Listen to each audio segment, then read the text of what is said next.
Sa pagbubulay-bulay po ng salita ng Panginoon, please turn with me to Ephesians chapter 5 verse 18. Ephesians chapter 5 verse 18. Ang sabi po dito, huwag kayong magpakalasing sa alak na ito ay labis na kahalayan, kundi mapuno kayo ng Espiritu. May the Lord bless the proclamation of His word tonight. Review lang po tayo saglit. Sa loob ng 2 chapters po mga kapatid, ay nagbigay instructions si Apostle Paul sa kaniyang mga readers na i-demonstrate sa pamamagitan ng kanilang buhay ang realidad ng Christian conversion. At ini-stress po ni Apostle Paul na meron talagang malaking pagkakaiba sa pagitan ng mananampalataya at saka ng hindi mananampalataya. Ang kanilang pagkakaiba ay katulad ng pagkakaiba ng gabi at araw, ng kadiliman at ng liwanag. Ang sabi po sa verse 8 ng Ephesians chapter 5, sapagkat kayo'y dating kadiliman, subalit ngayon ay liwanag sa Panginoon. Lumakad kayong gaya ng mga anak ng liwanag. At sinabi po natin last time na ang kaisipan ng mga tao pagdating sa kadiliman is the idea na ang kanilang kasalanan ay nakatago. Kasi nga madilim, that's why they love darkness. Pero ang liwanag ng maluwalhating ebanghelyo ng ating Panginoong Hesukristo ang nagningning sa ating buhay, nagliwanag sa ating kaluluwa. Niyakap natin ang ating Panginoong Hesukristo who is the light of the world. At ito po ang ang ating Panginoon ang nagbigay pagbabago, radical change sa ating buhay, at ito po ay lantad sa lahat, sa harapan ng mundo. At ang sinasabi po ni Apostle Paul sa mga mananampalataya is that our lives will really shine in such a way na nai-expose po ang gawain ng kadiliman, ang mga gawa ng kadiliman. Pero habang tayo ay na-transform mula sa kadiliman tungo sa liwanag, meron din po tayong tendency pa rin because of the remaining sin na tayo ay bumalik sa kadiliman. Kagaya ng ating kinanta na hymnon, ang title, Come Thou Fount of Every Blessing, merong isang linya doon na nagsasabing, prone to wander, Lord, I feel it, prone to leave the God I love. And this is really the reality because of our remaining sin. That is why we have to be very careful. Kaya nga ang Christian life ay kinakailangan talaga ang pag-iingat, serious watchfulness. Watch and pray that you enter not or you fall not into temptation. Ephesians chapter 5 verse 15. Ang sabi po dito, kaya't maging maingat kayo sa inyong paglakad, hindi gaya ng mga mangmang, kundi gaya ng marurunong. Now, pagdating naman po sa ating kaligtasan, ito po talaga ay unilateral work of God. Theologically, ang tawag po nito ay monergism. It is a monergistic work, ang ating kaligtasan. Mula sa umpisa hanggang sa wakas nito, ang kaligtasan po natin ay gawa ng Diyos lamang. Subalit, ang isang mananampalataya ay dinidescribe din sa Bible na nag-strive, nagpapatuloy, nagsusumikap, meron talagang human effort na hinahabol ang kabanalan. At yun ang ini-stress or ini-emphasize ni Pablo sa passage na ito. Sa chapter 5, punong-puno po ito ng mga imperatives o yung mga pautos na salita. Ang sinasabi ni Pablo, lay aside the old self and put on the new self. Ephesians chapter 5 verse 1. Kaya't kayo'y tumulad sa Diyos gaya ng mga anak na minamahal. So this is an imperative for us to imitate God. Verse 8, sapagkat kayo'y dating kadiliman, subalit ngayon ay liwanag sa Panginoon. Lumakad kayong gaya ng mga anak ng liwanag. So we are commanded to walk like children of light. Verse 11 ng Ephesians 5, at huwag kayong makibahagi sa mga gawa ng kadiliman na walang ibubunga, kundi inyong ilantad ang mga ito. Again, these are all imperatives. Binigay ito sa atin ng Diyos bilang utos. And then verse 15, Kaya't maging maingat kayo sa inyong paglakad, hindi gaya ng mga mangmang, kundi gaya ng marurunong. Ang sundalo po ng ating Panginoon ay hindi po dapat lutang, hindi po dapat careless, but we have to be watchful and careful and cautious. Yun ang sinasabi po ni Apostle Paul. Pero alam po natin na ito ay hindi lamang human work. Bagamat binigay ng Panginoon ito sa atin in a form of commands, imperative, pero alam po natin na hindi po natin ito ma-accomplish by means of human work alone. At ang bagong tipan ay nagbibigay sa atin ng maingat na balance ng human effort at ang empowerment by the Holy Spirit. Ang ating sanctification ay hindi po monergistic but synergistic. At sinasabi po ito ni Pablo sa Philippians chapter 2 verse 12 to 13. Please turn there. Philippians chapter 2 verse 12 to 13. Ang sabi dito, kaya nga mga minamahal ko, kung paanong lagi ninyo akong sinusunod hindi lamang sa harapan ko, kundi higit ngayon na ako'y hindi ninyo kasama, ay isagawa ninyo ang inyong sariling kaligtasan na may takot at panginginig. Work out. Meron na pong kaligtasan pero dapat po nating i-work out. Salvation is already there. We do not work for our salvation. Hindi po work for. Kundi work out. Isagawa daw natin. I-practice, ipamuhay. Work out your own salvation with fear and trembling. Sapagkat ang Diyos ang gumagawa sa inyo maging sa pagnanais at sa paggawa para sa kanyang mabuting kalooban. Because it is God who works in you to will and to do according to His good pleasure. So we are able to work out, we are commanded to work out, and we are able to work out because God works in us. So there is a striking balance between the Spirit's work and our work. At meron pong dalawang bahagi ang ating pagbubulay-bulay sa gabing ito. Una, the emphasis on the work of the Holy Spirit. Talagang nagbibigay emphasis ang banal na kasulatan na ang ating sanctification, ang ating paglago sa kabanalan ay pagkilos ng banal na Espiritu. But then secondly, the meaning of being filled with the Holy Spirit. Remember, ang pagiging puno or puspos ng Espiritu ay binigay dito sa ating teksto sa verse 18 as a command. It is an imperative. Naway tulungan po tayo ng ating Panginoon. Dumako na po tayo sa unang punto. The emphasis on the work of the Holy Spirit. Pinanatili po ni Apostle Paul ang balance throughout the epistle to the Ephesians. Maingat po si Pablo na in-emphasize niya ang pagkilos ng banal na Espiritu. Paul emphasizes carefully the work of the Holy Spirit. For example, Ephesians chapter 3 verse 14 hanggang sa 16.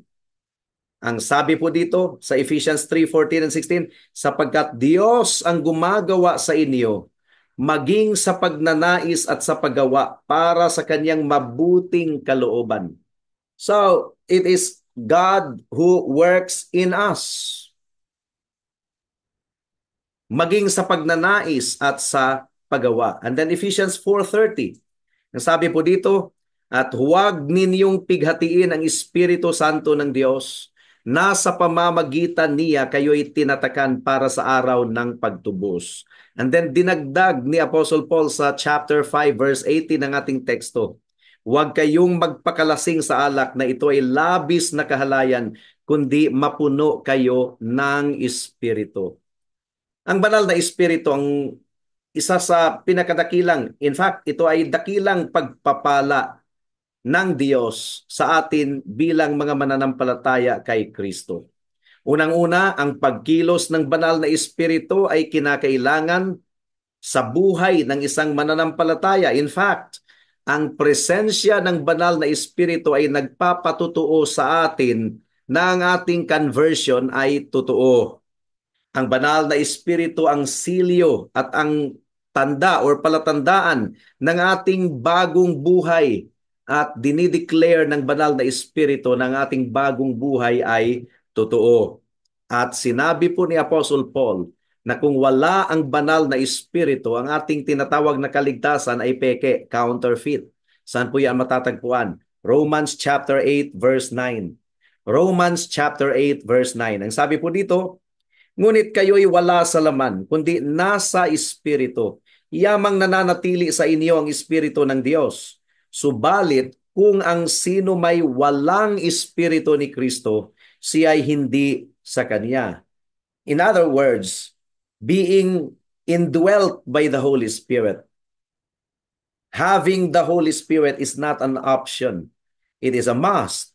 Kung ang sino may walang espiritu ni Kristo, siya ay hindi sa Kanya.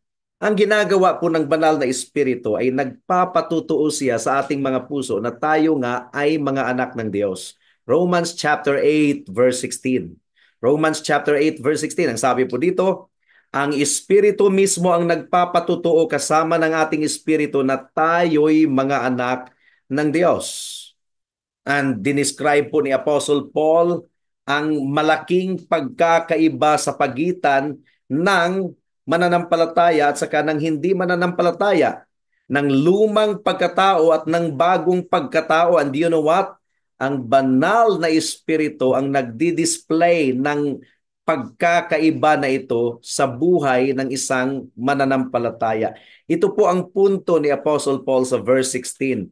Kino-contrast po ni Apostle Paul ang kadiliman with the Spirit-filled life. Ginamit po ni Apostle Paul dito bilang example ang pagpakalasing sa literal na alak. Itong drunkenness, itong paglalasing, ito po talaga ang isa sa pangunahing palatandaan ng isang tao ay namumuhay ayon sa laman. Common po ito sa first century Christianity na ang mga lasenggo doon sa beer house, may mga beer house na noong araw, ay nagwawala na talaga kapag malasing na. Ang paglalasing po mga kapatid ay naglalarawan ng isang buhay na walang disiplina. Naglalarawan ang paglalasing na ang kanyang buhay ay nagkaroon po ng excesses of the flesh. Labis-labis na pag-give in sa pita ng laman. In fact, ang paglalasing ay ginamit po ni Apostle Paul bilang inequate po ni Apostle Paul ang paglalasing sa isang tao na hindi ligtas. Alam niyo yung ginamit na word ni Apostle Paul na paglalasing, pero ang translation ay dissipation. Galing po ito sa Greek word na asotia. Pag ang salita ay nag-uumpisa sa a, for example, I am apolitical. Ibig sabihin, wala akong kinikilingan. 'Di ba? Apolitical. Wala akong kinikilingan. Asymptomatic, ibig sabihin walang symptom. Nandyan yung sakit, nandyan yung condition, medical condition, pero asymptomatic, walang symptom. So itong paglalasing, ang Greek word na ginamit ay asotia at galing po ito sa salitang salvation. So ang ibig pong sabihin nito, ang paglalasing ay inequate ni Apostle Paul sa hindi ligtas, unsaved.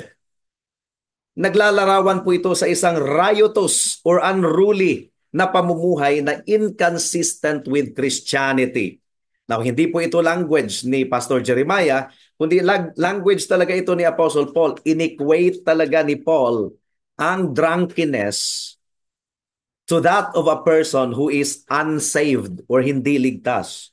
Now, 1 Corinthians chapter 6 verse 9 hanggang sa verse 10. Please turn there. 1 Corinthians chapter 6 verse 9 hanggang sa verse 10. Ang sabi po dito, hindi ba ninyo nalalaman na ang mga masasamang tao ay hindi magmamana ng kaharian ng Diyos? Huwag kayong padaya. Ang mga mapakiapid, mga sumasamba sa Diyos-Diyosan, mga mangangalunya, mga binabae, mga nakikiapid sa kapwa lalaki, mga magnanakaw, masasakim, mga maglalasing. So kabilang po dito ang mga drunkards, mga mapagmura, o ang mga manggagancho ay hindi magmamana ng kaharian ng Diyos. So drunkenness, is one of the sins that is inconsistent with saving grace. Galatians chapter 5 verse 19 to 21. Nasama na naman dito yung drunkenness as fruit of the flesh. Ang sabi po dito, Galatians 5:19 to 21, ngayon ay hayag ang mga gawa ng laman. Ang mga ito ay pakikiapid, karumihan, kahalayan, pagsamba sa Diyos-Diyosan, pangkukulam, alitan, pagtatalo, paninibugho, pagkagalit, pagkamakasarili, pagkabahabahagi, mga pagkakampi-kampi, pagkainggit, paglalasing, kalayawan at ang mga katulad nito. Binabalaan ko kayo gaya ng aking pagbabala noong una sa inyo na ang mga gumagawa ng gayong mga bagay ay hindi magmamana ng kaharian ng Diyos. Now, meron pong isa pang elemento na ating tingnan patungkol sa drunkenness. Dahil ang drunkenness ay meron po talagang epekto sa takbo ng utak ng isang tao. Magiging parang baliw ang tao na lasing. Merong bagong takbo ang kanyang utak. Ang tahimik lang, pero pag malasing, baka biglang naging madaldal yan at kumakanta at nagka-concert na. Kung ang isang tao ay intoxicated with drink, di ba tinatawag that person is under the influence? Under the influence of what? Under the influence of alcohol, of wine. Kaya nga ang isang taong alcoholic, kinukontrol na po siya ng alak. The hard liquor rules him. The drunkenness element rules him. Kaya ang tao ay naging madaldal, baka nagmumura. Nagmumura, doon niya na ilalabas lahat kapag siya ay nalalasing na. Now, ang sinasabi po ni Apostle Paul, imbis na daw na tayo ay magiging ruled by alcohol or kinukontrol ng alcohol, ang sinabi po ni Apostle Paul, be filled with the Holy Spirit. Ibig sabihin, be under the influence of the Holy Spirit. Ang parallel po nito ay isang tao na under the influence of the wine, makagagawa ng mga crazy things because he is under the influence of the wine. And when the Apostle Paul says, be filled with the Holy Spirit, it means be under the rule of the Holy Spirit. Ayon pa kay Curtis Vaughan, sabi po niya, to be permeated by His presence and power, being brought under His gracious control. Now, maingat po si Mr. Vaughan na ginagamit yung salitang gracious control sapagkat ang pagkontrolar ng banal na espiritu ay hindi po nag-uudyok sa atin na magwawala at hihiga sa sahig at sisigaw uncontrollably. That's not the working of the Holy Spirit. The working of the Holy Spirit produces in us sober-mindedness. And when we are able to do extraordinary things because of the Holy Spirit, it is still to the praise and glory of God. And it is not separate from human reason. Ang problema sa isang kontrolado ng alak, ng kalasingan, is that many a times he doesn't know what he's talking about. He doesn't know what he is doing. He is not aware of what's going on. But a person who is filled with the Holy Spirit is under the influence of the Holy Spirit, but in the process, he does not act like a robot. Talagang ang banal na espiritu ay kumikilos sa kanyang buhay upang naunawaan niya ang salita ng Diyos. So, ang alak pala, ang pagpuno ng alak, alcohol, counterfeit pala yan sa isang tao na puspos ng banal na espiritu. Ang alak ay nangangako ng kaligayahan. Pero sa totoo lang, hindi po happiness agent ang alak. Depressant pa nga scientifically. Depressant. Good time, happy hour, na ikaw ay naglalasing at nauubos pa ang pera mo. I don't think that is good time. I don't think that is happy hour. Pagkatapos niyan ay maaring madisgrasya ka pa. Only life in the Holy Spirit is truly joyous and exhilarating. The rest are just counterfeit happiness. Now, pangalawang punto, ano bang ibig sabihin ng mapuno tayo ng banal na Espiritu? The meaning of being filled with the Holy Spirit. What does it mean to be filled with the Holy Spirit?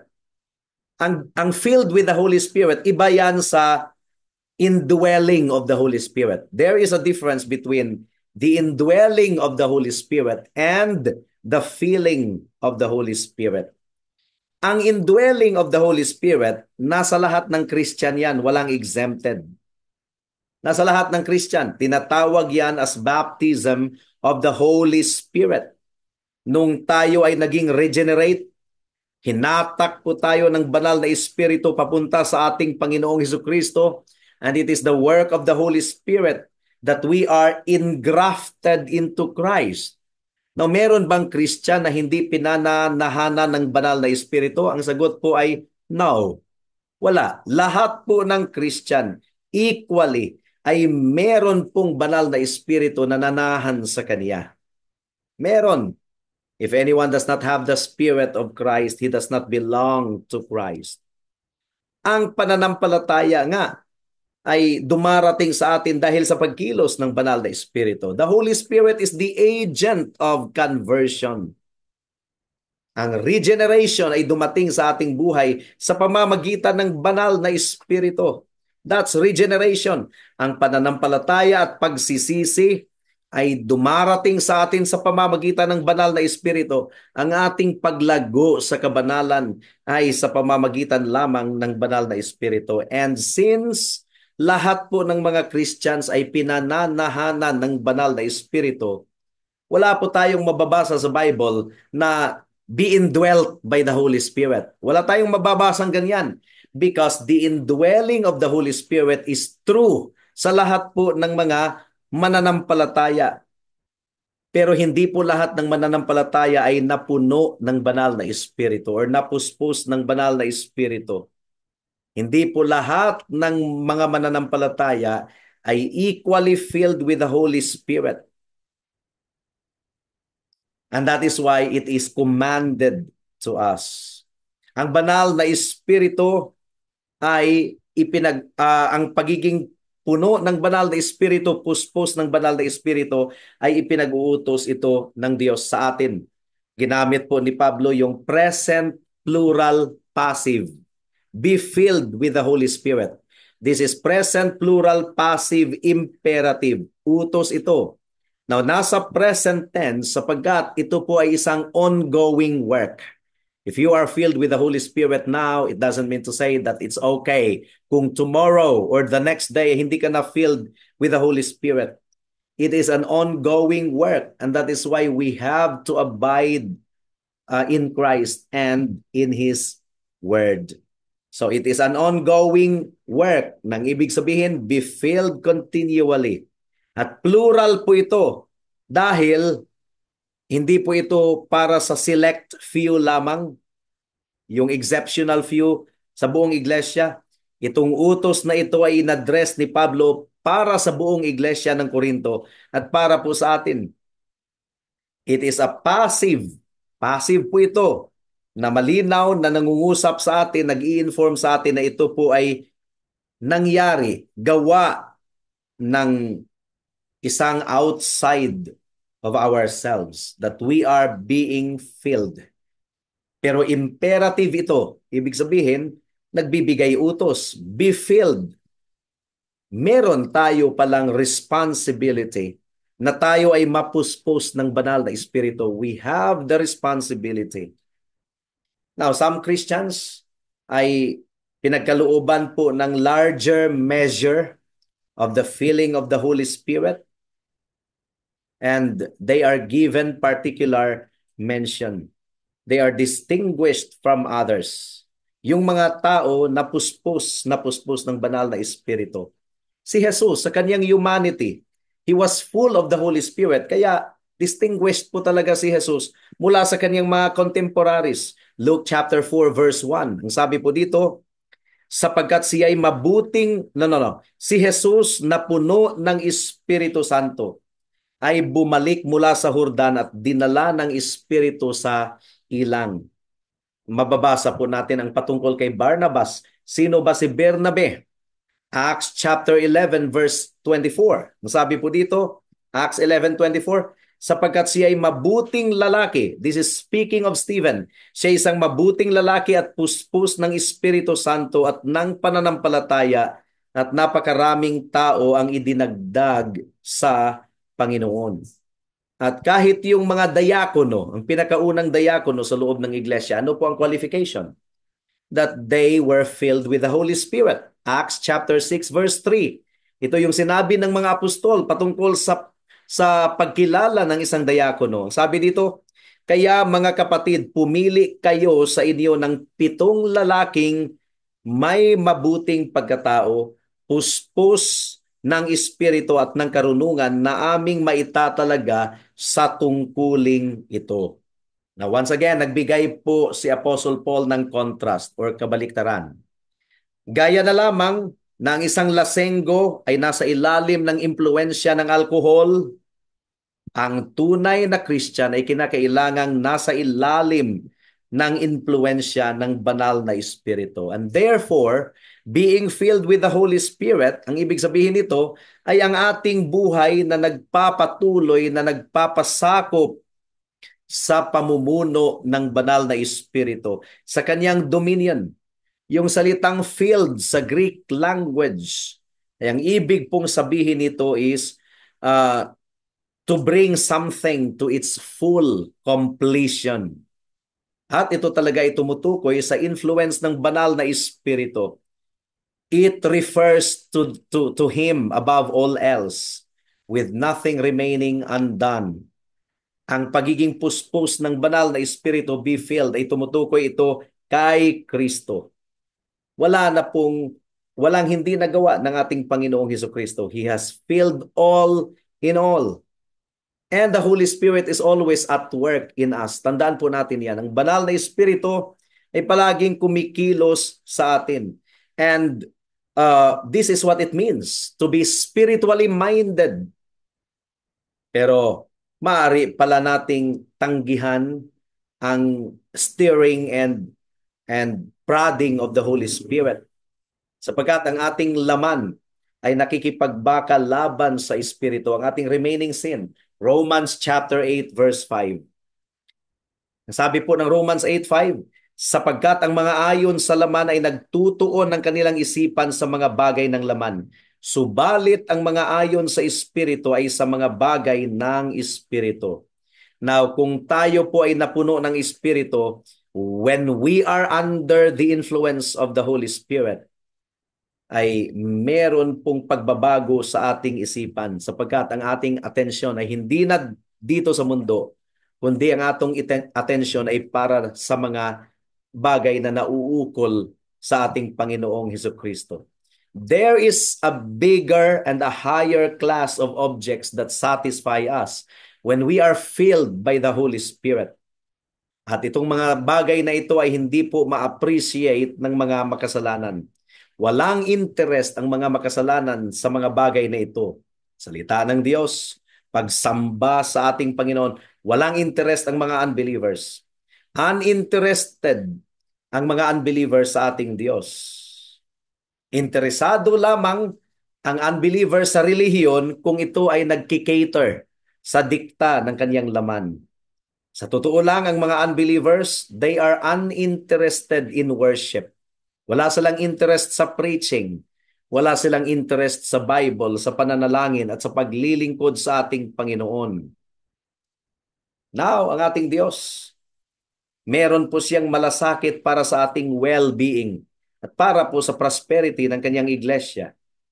Pero kung ang church ay isasarado bukas or magsasara na, may mga churches na sinasara, dinidissolve ng church dahil hindi na kaya yung mga babayarin.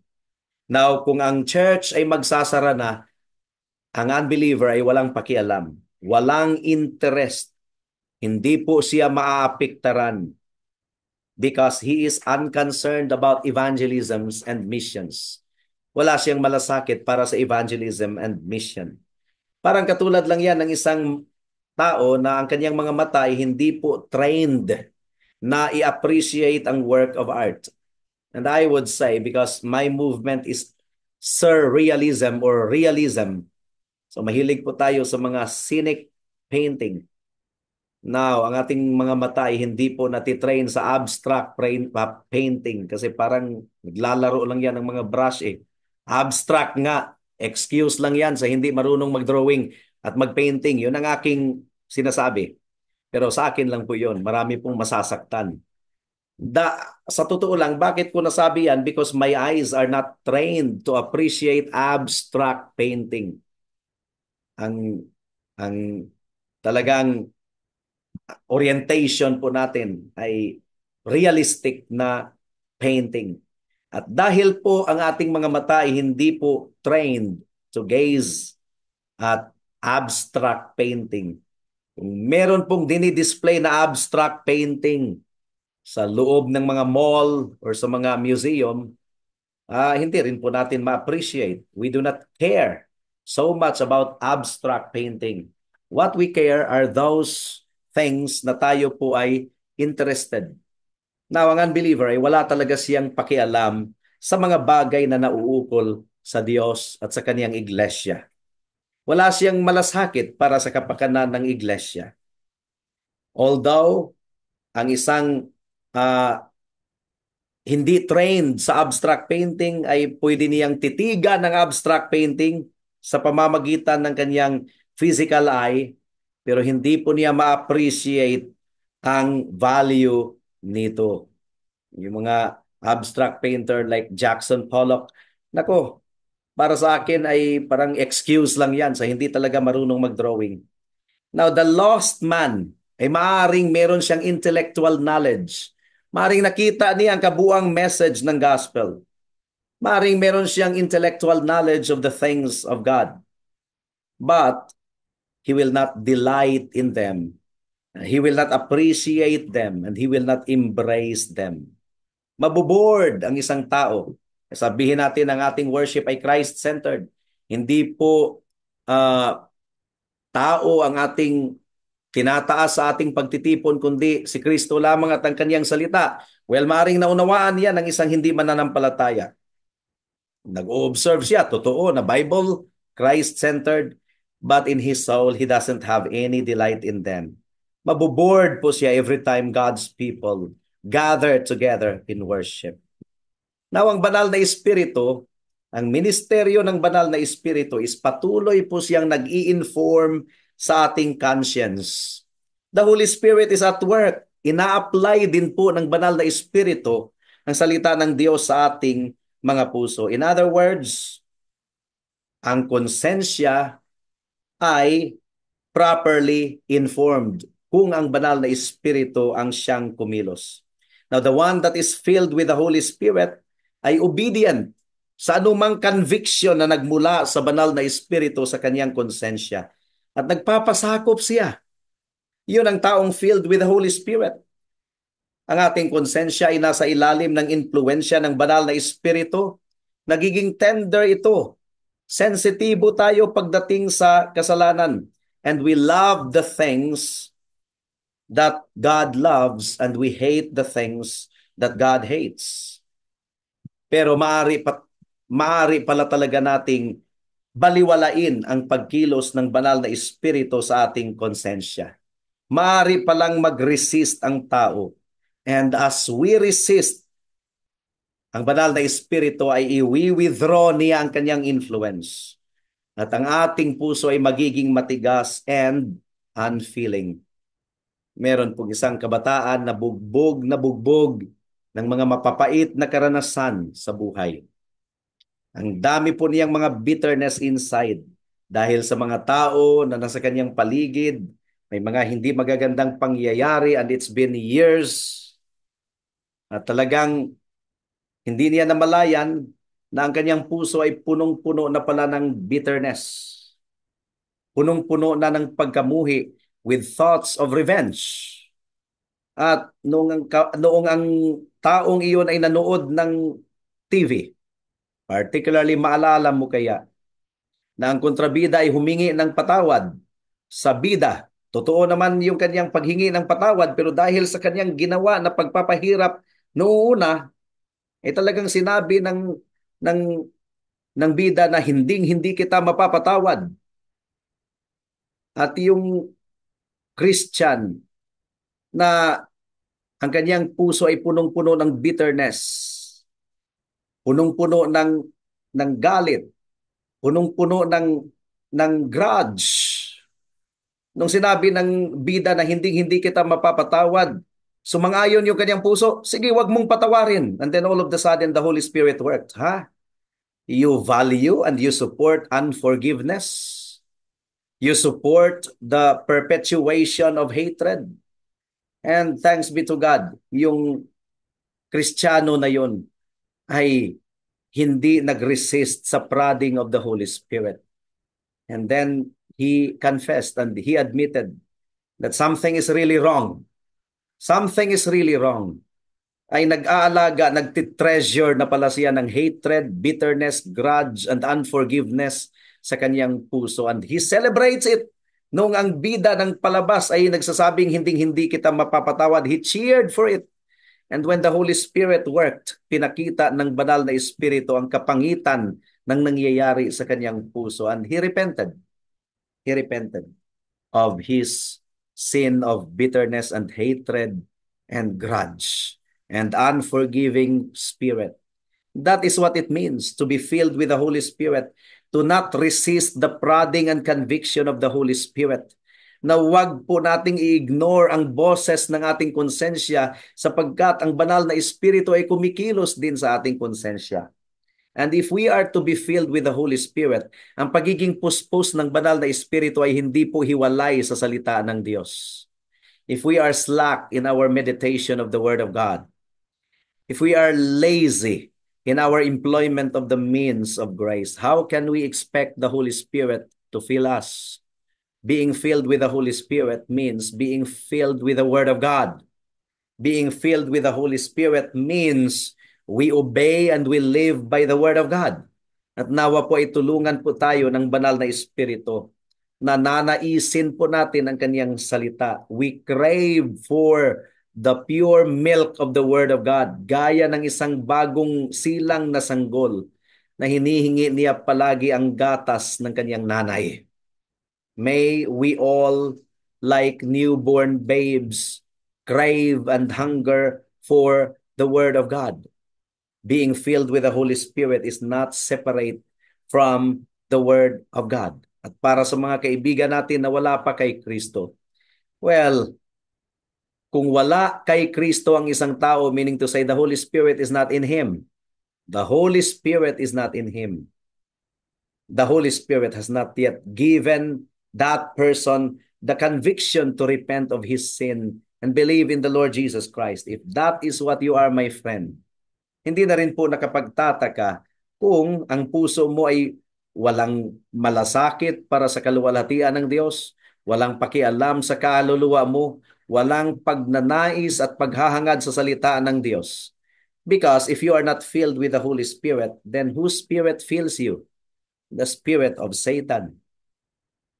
He has filled your heart and your mind with resistance against the Word of God, resistance against the truth, and you want to become independent from God.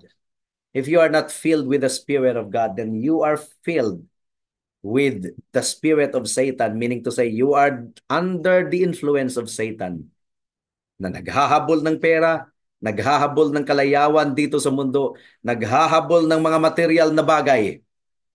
You want to gain the whole world, but you miss one point. Kung ganyang kalagayan mo ay mananatili hanggang sa pagbalik ng ating Panginoon, you miss the most important treasure of all, ang kaligtasan ng kaluluwa mo. What profit is it for a man to gain the whole world and lose his own soul? Huwag mong baliwalain ang salita ng Panginoon ngayon, kaibigan. Gracious po ito na ipinadala ng Panginoon sa iyo. Magsisi ka sa kasalanan mo at manumbalik ka kay Kristo. Tumawag ka sa pangalan ng Panginoon at ikaw ay maligtas. Tayo po ay manalangin. O aming Panginoon, Alam po namin, O Diyos, na kung ang banal na Espiritu ay hindi kumilos sa, sa mga wala pa kay Kristo, sa mga hindi mananampalataya, mananatiling matigas sila at resistant sa inyong salita. Pero kung ang banal na Espiritu ay kumilos, ang kanilang puso ay magiging tender and they will turn from their sins and believe in the Lord Jesus Christ. At dahil ang lahat ng mga tao ninyo ay pinananahanan ng banal na Espiritu, we pray, O God, that you will fill us with the Holy Spirit, that you will make us under the influence of the Holy Spirit in our lives. We will crave for the Word of God and we will apply the Word of God no matter how difficult they may be para sa amin. Salamat po, Diyos. Ito po ang aming samot dalangin sa pangalan ni Jesus. Amen.